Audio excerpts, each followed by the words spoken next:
Morning बच्चों। आज हम लोग कुछ केमिकल इक्वेशन दिया हुआ है यहाँ पर, इसको बैलेंस करने सीखेंगे। जैसे कि पिछले लेक्चर में हम लोग केमिकल इक्वेशन को कैसे बैलेंस करते हैं उसका कुछ पॉइंट सीखे थे कि बैलेंस केमिकल इक्वेशन का क्या मतलब होता है। बैलेंस केमिकल इक्वेशन का मतलब ये होता है कि जितना number of atom of each element reactant में प्रेजेंट होना चाहिए उतना ही number of atom each element का प्रोडक्ट में प्रेजेंट होना चाहिए। वैसे इक्वेशन को हम लोग बोलते हैं बैलेंस केमिकल इक्वेशन। अगर number of atom different element का रिएक्टेंट और प्रोडक्ट बोथ साइड अगर इक्वल नहीं है तो वैसे रिएक्शन को हम बैलेंस केमिकल इक्वेशन नहीं बोलते हैं। बैलेंस केमिकल इक्वेशन में number of atom of different element must be equal to number of atoms of in reactant must be equal to number of atoms of different element in product side। दोनों side reactant और product both side number of atoms of different element must be equal in a balanced chemical equation। Balance chemical equation इसलिए करना होता है क्योंकि यहाँ पर law of conservation follow होता है। Law of conservation of mass follow होता है। वो क्या बोलता है? Law of conservation of mass ये बोलता है कि जितना मास रिएक्टेंट का होना चाहिए, total mass of reactant molecules is equal to total mass of product molecules, ये जरूरी है। तो यहाँ पर हम लोग कुछ एग्जांपल्स दिया हुआ है, इसको बैलेंस करने की कोशिश करते हैं, सीखते हैं कैसे बैलेंस करते हैं। सिंपली क्या करना होता है, हर एलिमेंट का नंबर ऑफ एटम रिएक्टेंट में देखो, प्रोडक्ट में देखो, और अगर सेम है तो ठीक है, नहीं है तो उसको बैलेंस करो। एक एक करके बैलेंस करते हैं। अब जैसे यहाँ पर मैग्नीशियम है Mg, मैग्नीशियम के इधर कितना एटम है 3, इधर में मैग्नीशियम के कितना एटम है 1।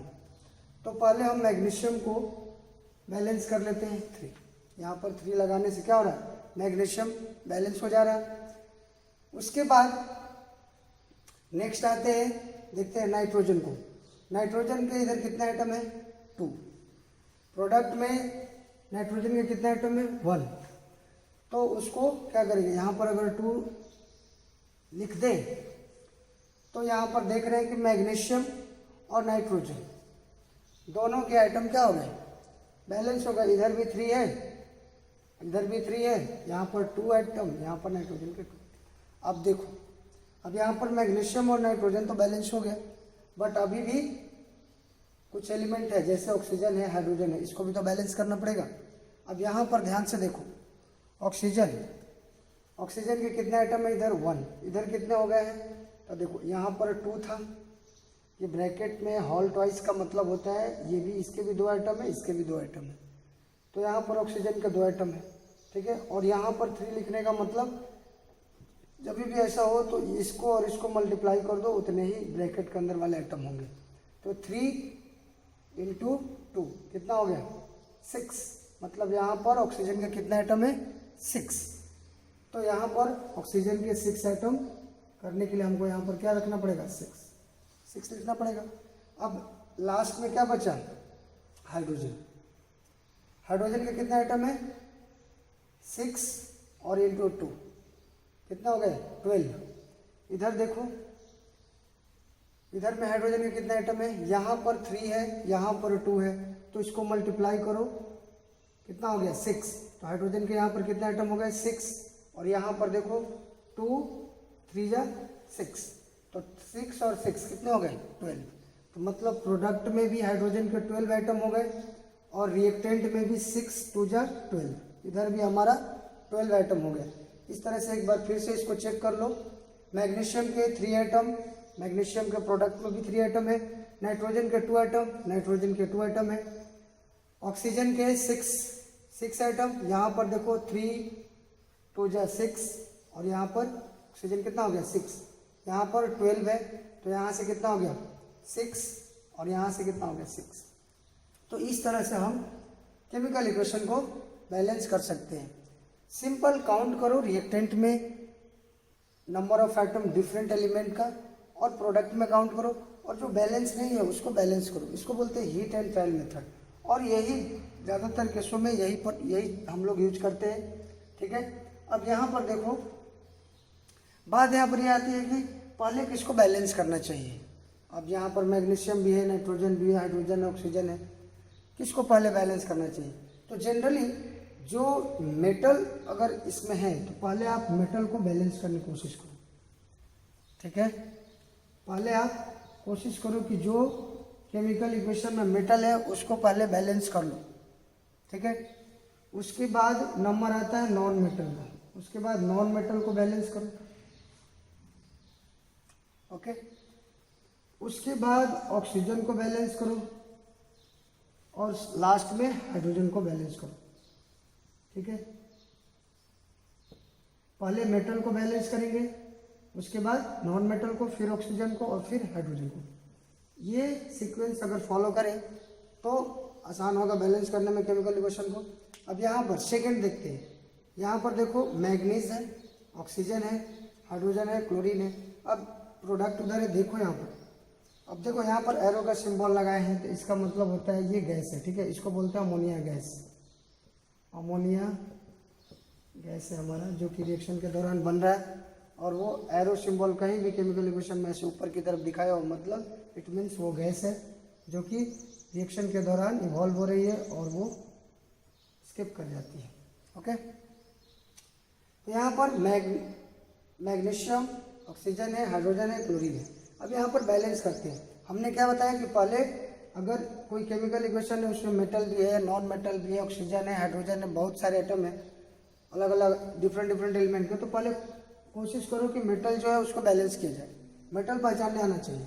अब इसमें क्या है, मैग्नीज जो है मेटल है, तो पहले मैग्नीज को बैलेंस करो। तो इधर में मैग्नीज के कितने आइटम है, 1। प्रोडक्ट साइड कितने हैं, 1, ठीक है।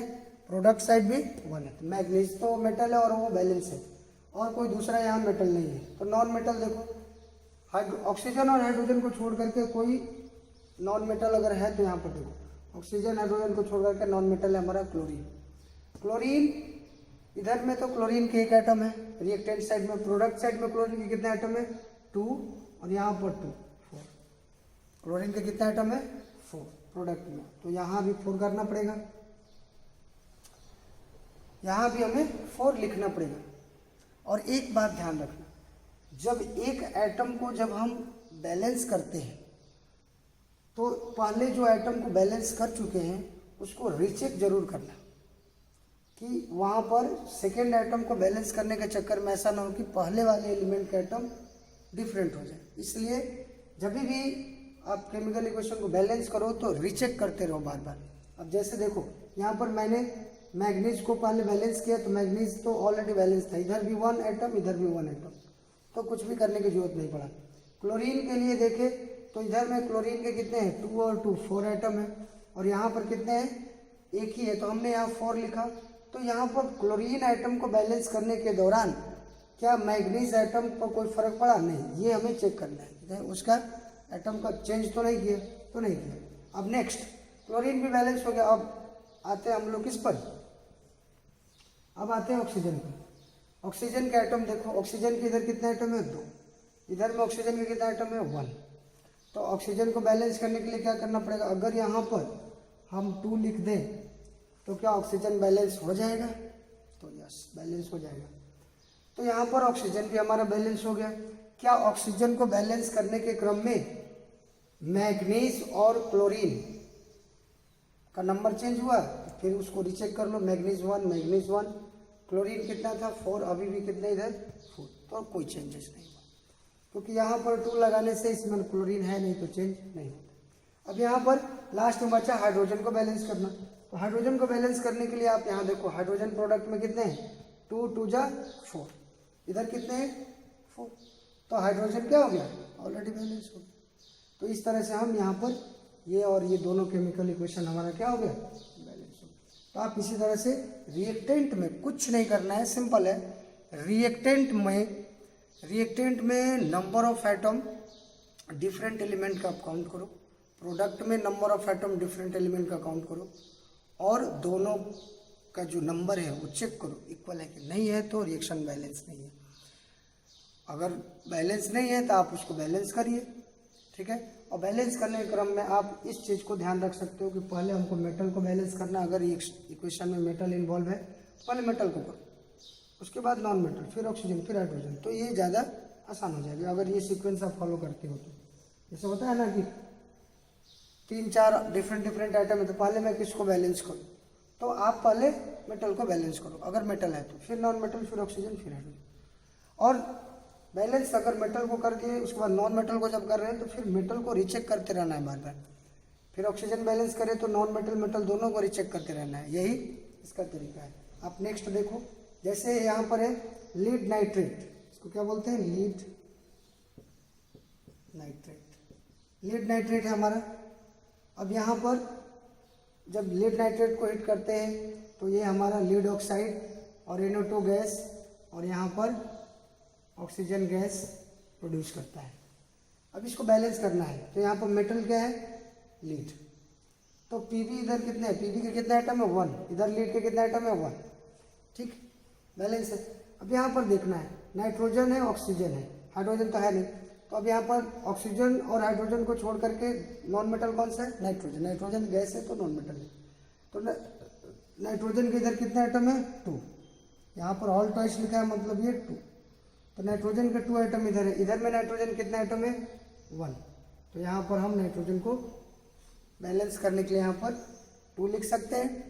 जब यहाँ 2 लिखेंगे तो नाइट्रोजन बैलेंस हो गया और लीड इधर भी 1 इधर भी 1, तो अभी तक मेटल और नॉन मेटल दोनों बैलेंस हो गए। अब तीसरा ऑक्सीजन की बात करते हैं, हाइड्रोजन तो यहाँ है नहीं, ऑक्सीजन को चेक करते हैं। ऑक्सीजन इधर कितना है 2 2 जा 4, 4 और 2 6, और यहाँ पर एक है 7, टोटल कितने हैं 7। अब यहाँ पर कितने हैं काउंट करो, 3 2 जा कितना हो गया 3 2 जा 6, तो यहाँ पर 6 ऑक्सीजन हो गया और इधर में 7 हो गया।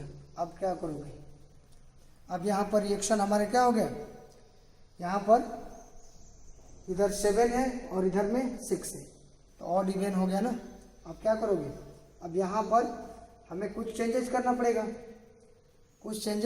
पड़ेगा, तो इस रिएक्शन को बैलेंस करते हैं। एक सेकेंड आप इसको नोट करो तब तक।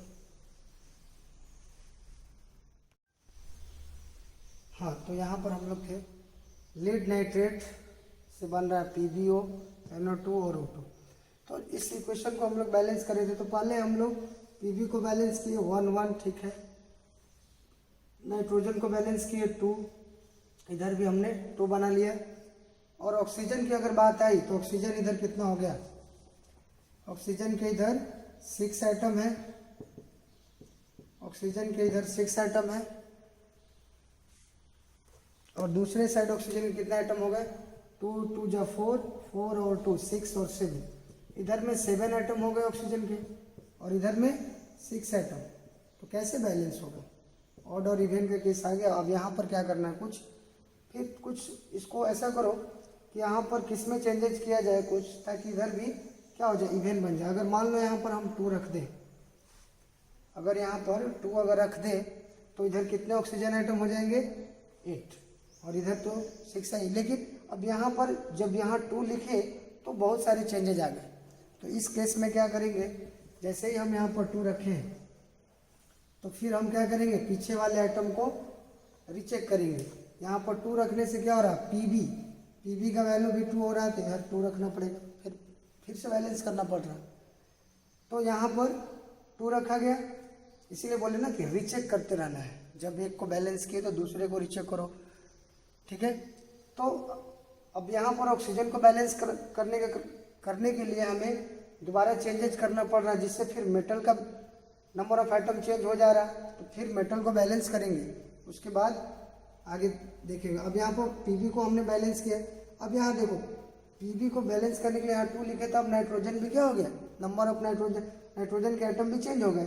अब यहाँ पर देखो नाइट्रोजन कितने आइटम हो गए, 2 2 जा 4, 2 2 जा 4, तो नाइट्रोजन के 4 आइटम हो गए। अब इधर भी नाइट्रोजन कितने हैं 2 ही है, तो यहाँ पर ऑक्सीजन को दोनों साइड इधर 7 और इधर 6 आ रहा था, तो इधर में हमने इवन बनाने के लिए थोड़ा सा चेंजेस किया, तो उस वजह से सभी में चेंजेस आ रहा है, तो उसको हमको दोबारा रीचेक करना पड़ता है सर। इसीलिए मैं बार बार बोल रहा हूँ कि जब एक एटम को बैलेंस कर लिए तो दूसरे एटम को बैलेंस करने के क्रम में आप पहले को रिचेक करो, कुछ चेंजेस कभी कभी करना पड़ता है। तो हीट एंड ट्रायल मेथड है, तो आप रिचेक करते रहना। अब यहाँ पर देखो 4, यहाँ पर 4 रखना पड़ेगा। अब फिर लास्ट में फिर देखते हैं, पीवी इधर 2 है, नाइट्रोजन इधर 4 है, इधर भी नाइट्रोजन 4 है, 2 2 जा 4। अब ऑक्सीजन को देखते हैं, इधर 2 2 जा 4, 4 3 जा कितना हो गया 12। इधर में 12 एटम है, किसके? ऑक्सीजन के। इधर में ऑक्सीजन 12 ऑक्सीजन एटम है, और इधर में ऑक्सीजन के एटम काउंट कर लो 2, और यहाँ पर 4 × 2 कितने हो गए 8, यहाँ पर 2 + 8 + 2 कितना हो गया 12 है। तो अब जा करके हमारा क्या हो गया, दोनों साइड ऑक्सीजन के एटम क्या हो गए 12 12। उस समय 6 और 7 आ रहे थे, इसीलिए हमें थोड़ा सा इसमें चेंजेस करना पड़ा। और जब चेंज किए तो उस केस में फिर से हमको मेटल नॉन मेटल सबको बैलेंस करना पड़ा, तो फिर जा करके हुआ। तो ऐसा केस भी आएगा, तो आप इसको ध्यान रखना। नेक्स्ट 4th, इसमें देखो यहाँ पर इसको बोलते हैं मीथेन। तो मीथेन को जब बर्न किया गया, मतलब ऑक्सीजन के साथ रिएक्शन किया गया, तो CO2 बना और H2। अब यहाँ पर कोई मेटल है नहीं, यहाँ पर कार्बन है, उसके बाद हाइड्रोजन है, ऑक्सीजन है। तो ऑक्सीजन और हाइड्रोजन की बात बाद में करेंगे, पहले कार्बन को बैलेंस करो। कार्बन इधर 1 है, इधर भी 1 है, बैलेंस है। अब ऑक्सीजन की बात कर लेते हैं। ऑक्सीजन इधर कितना है 2, इधर कितना ऑक्सीजन 2 और 1 कितना हो गया 2 और 1 3। यहाँ पर 2 है और यहाँ इधर 3 है, तो क्या किया जाए 2 और 3, फिर शॉर्ट और इवन आ रहा है, तो बोलो। तो यहाँ पर हाइड्रोजन कितना है 4। अगर हाइड्रोजन को बैलेंस करने के लिए यहाँ पर 2 लगाया जाए तो कितना हो गया ये 4। अब ऑक्सीजन चेक कर लो, 2 और 2 4। अब यहाँ पर अगर 2 रख दे तो बैलेंस हो गया। तो इस तरह से हमारा ये क्वेश्चन बैलेंस हो गया। अब यहाँ देखो नेक्स्ट, AgCl क्या बना रहा है, इसको अगर सनलाइट के प्रेजेंस में रखा जाए तो ये हमारा सिल्वर और क्लोरीन गैस टूट जाता है। तो यहाँ पर Ag कितना है 1, इधर भी कितना है 1, क्लोरीन कितना है 1, इधर 2। तो यहाँ पर कैसे क्या करना पड़ेगा, यहाँ हाइड्रोजन ऑक्सीजन नहीं, तो यहाँ पर आप मेटल को बैलेंस किए 1 1, लेकिन क्लोरीन इधर उधर 2 है। तो क्लोरीन को बैलेंस करने के लिए जब यहाँ 2 लगाए तो फिर से मेटल को रिचेक करेंगे, तो मेटल भी यहाँ 2 हो गया, तब यहाँ भी 2 रखना पड़ेगा। तो इस तरह से हीट एंड ट्रायल मेथड है, आप इसको प्रैक्टिस करो, हो जाएगा।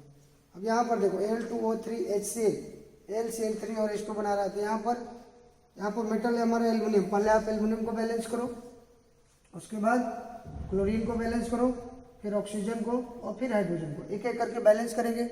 और जब एक को बैलेंस कर लेंगे फिर दूसरे को बैलेंस करना शुरू करेंगे, तो पहले को रिचेक करते रहेंगे कि कुछ चेंजेस तो नहीं आया। अगर आया तो फिर उसको देखना पड़ेगा। अब एल्युमिनियम के इधर 2 आइटम है, इधर भी आप 2 कर लो, ठीक है, एल्युमिनियम बैलेंस। उसके बाद क्लोरीन के इधर कितना आइटम है 1, इधर कितने हो गए 3, और यहाँ पर 2 है, तो कितना हो गया 6, तो यहाँ भी 6 कर लो। तो क्लोरीन और एल्युमिनियम दोनों तो बैलेंस हो गए। अब फिर से एक बार देख लो कि क्लोरीन को जब बैलेंस किए 6 क्लोरीन आइटम, तो क्या एल्युमिनियम चेंज हुआ, नहीं, एल्युमिनियम का 2 आइटम इधर भी है, इधर भी है। अब नेक्स्ट ऑक्सीजन की बात आती है। ऑक्सीजन के इधर कितने आइटम है 3, इधर कितने हैं 1, तो यहाँ पर क्या कर लो 3 आइटम कर लो, तो ऑक्सीजन भी बैलेंस हो गया। अब लास्ट में क्या बचा हाइड्रोजन, अब ये भी देखो कि ऑक्सीजन को बैलेंस करने के क्रम अगर बैलेंस किए तो क्या क्लोरीन और एल्युमिनियम चेंज हुआ, तो नहीं, वो अब सेम ही है। अब यहाँ पर क्या बचा हाइड्रोजन के इधर 6 आइटम है, इधर देखो 3 2 जा 6, हाइड्रोजन ऑलरेडी बैलेंस है। अब नेक्स्ट ये हमारा इसको बोलते हैं ग्लूकोज। तो यहाँ पर मेटल तो कोई है नहीं। अब यहाँ पर कार्बन इधर 6 है, इधर भी 6 कर लो, ठीक है। उसके बाद आप अगर ऑक्सीजन की बात करें तो ऑक्सीजन इधर कितना है 6, इधर कितना ऑक्सीजन 12 और 1 कितना हो गया 13।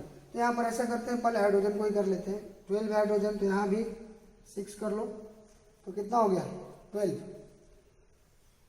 तो ये कोई मतलब ये जनरल मेथड है, ये आपको हेल्प करेगा। कहीं कहीं पर जरूरत पड़ रहा है कि ऑक्सीजन से पहले हाइड्रोजन को कर लेते हैं बैलेंस, तो आसान हो जाता है। तो अब यहाँ देखो कार्बन हो गया 6, हाइड्रोजन हो गया कितना 12।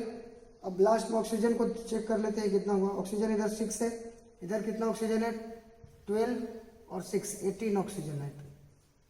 ऑक्सीजन के 18 आइटम हो गए इधर। अब यहाँ पर 6 और यहाँ पर क्या है 2 80 हुई। अगर यहाँ पर 6 रख दे तो 6 × 2 12 और 6 18 आइटम हो जाएंगे। तो इस तरह से हमारा ये केमिकल इक्वेशन बैलेंस हो गया। आप इसकी प्रैक्टिस करो और जब भी केमिकल इक्वेशन को बैलेंस करना है तो रीचेक जरूर करना है। रीचेक नहीं करोगे तो मिस्टेक हो सकती है। आप इसको नोट डाउन कर लीजिए वीडियो को पॉज करके। अब नेक्स्ट आगे हम लोग पढ़ेंगे टाइप ऑफ केमिकल रिएक्शन।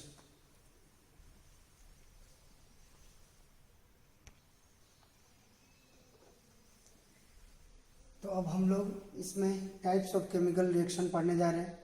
इससे पहले हम लोग केमिकल रिएक्शन क्या होता है, केमिकल इक्वेशन क्या होता है, रिएक्टेंट क्या होते हैं, प्रोडक्ट क्या होते हैं और केमिकल इक्वेशन को कैसे बैलेंस करते हैं, इसका कुछ हम लोग देख चुके हैं। उसके बारे में कुछ हमें पता है। अब हम लोग टाइप्स ऑफ केमिकल रिएक्शन पढ़ने जा रहे हैं। टाइप्स ऑफ केमिकल रिएक्शन तो हमें टोटल 5 तरह के केमिकल रिएक्शन पढ़ने हैं इसमें। तो एक एक करके हम लोग इसको पढ़ेंगे। अब फर्स्ट है यहाँ पर कॉम्बिनेशन रिएक्शन। फर्स्ट क्या है कॉम्बिनेशन रिएक्शन। कौन कौन से रिएक्शन पढ़ने, कॉम्बिनेशन, डिकम्पोजिशन रिएक्शन और डिस्प्लेसमेंट, डबल डिस्प्लेसमेंट और ऑक्सीडेशन, रिडक्शन, रिडॉक्स, ये सब रिएक्शन इसके अंदर हमें पढ़ने हैं। तो पहला हम लोग देखते हैं कॉम्बिनेशन रिएक्शन। कॉम्बिनेशन रिएक्शन क्या होता है, जैसे नाम से यहाँ पर क्लियर है, कॉम्बिनेशन मतलब कंबाइन होगा। मतलब कॉम्बिनेशन रिएक्शन वैसा रिएक्शन होता है जिसमें 2 और मोर देन 2 सब्सटेंस, जिसमें 2 या 2 से ज़्यादा सब्सटेंस कंबाइन होगा और एक सिंगल प्रोडक्ट देगा। तो those chemical reaction in which 2 और more than 2 reactant molecules combine together to form a single product is known as combination reaction. Okay, जैसे कि एग्जांपल में हम लोग देख सकते हैं यहाँ पर कैल्शियम ऑक्साइड लिखा हुआ है CaO। कैल्शियम ऑक्साइड को हम लोग क्विक लाइन के नाम से भी जानते हैं। क्विक लाइन, इसको क्विक लाइन भी बोला जाता है। और ऐसे ये है क्या calcium oxide, calcium oxide. Calcium oxide को अगर वाटर में डाला जाता है तो ये बहुत तेजी से रिएक्ट करता है और क्या बनाता है कैल्शियम हाइड्रोक्साइड, कैल्शियम हाइड्रोक्साइड। और इसको स्लेक्ट लाइन भी बोला जाता है, स्लेक्ट लाइन। तो यहाँ पर क्या हो रहा है 2 रिएक्टेंट कंबाइन होकर के क्या कर रहे हैं सिंगल प्रोडक्ट दे रहे हैं। तो सिंपली कॉम्बिनेशन रिएक्शन में क्या होता है मल्टीपल रिएक्टेंट होते हैं। क्या होते हैं इन कॉम्बिनेशन रिएक्शन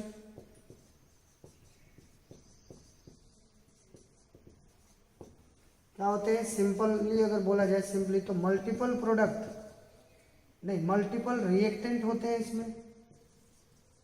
और मल्टीपल रिएक्टेंट क्या देते हैं सिंगल प्रोडक्ट। तो जिस भी किसी केमिकल इक्वेशन में जहां भी केमिकल रिएक्शन हो रहा हो और वहां पर रिएक्टेंट में मल्टीपल रिएक्टेंट, मल्टीपल मतलब 2 या 2 से ज़्यादा रिएक्टेंट हो उसको बोलते हैं मल्टीपल रिएक्टेंट। और अगर वो सिंगल प्रोडक्ट दे तो वहां पर हम बोल सकते हैं कि रिएक्शन क्या है कॉम्बिनेशन रिएक्शन हो रहा है। ओके, तो यहाँ पर आप इसको नोट डाउन कर लीजिए। नेक्स्ट अगले वीडियो में आगे जो रिएक्शन इसमें बचा हो उसको डिस्कस करेंगे। आप इसको रिवाइज करते रहना जो भी पहले पढ़े हो।